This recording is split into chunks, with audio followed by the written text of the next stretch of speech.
Hey guys, welcome back to Let's Cook That. So I have a little story.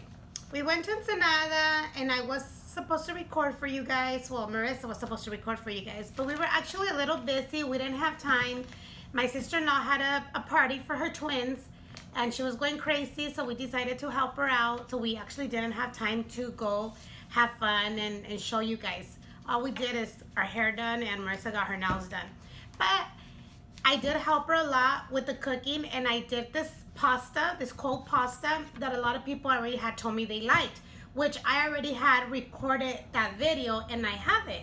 So since everybody said it was so good, I'm gonna go ahead and put it up for you guys so you guys could watch it. I hope you guys enjoy and see you next time. Hey guys, welcome back to a new video.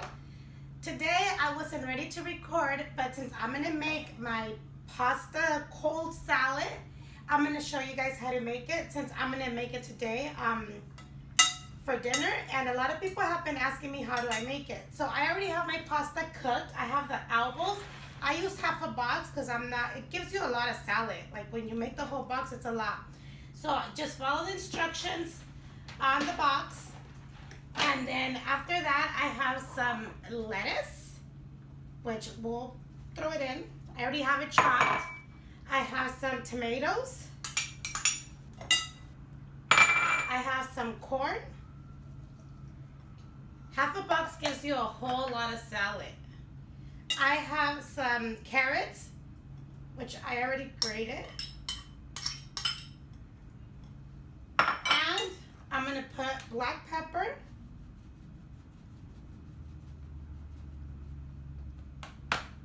Some mustard.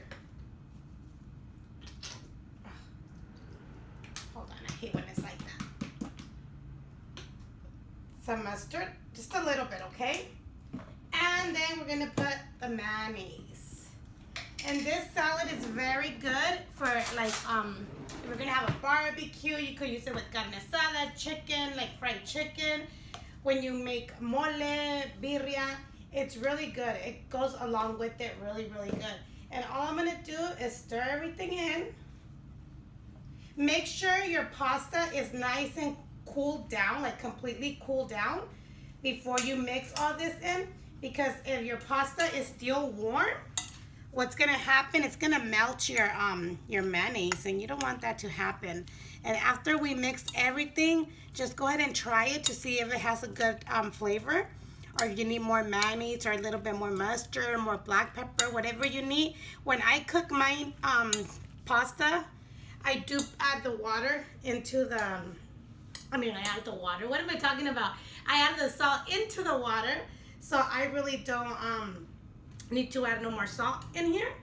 But just go ahead and try it. And after this is all done, put it in your refrigerator so it can get nice and cool, and enjoy. And thank you for watching, you guys. Don't forget to like, comment, share, subscribe, and I'll see you next time on Let's Cook That.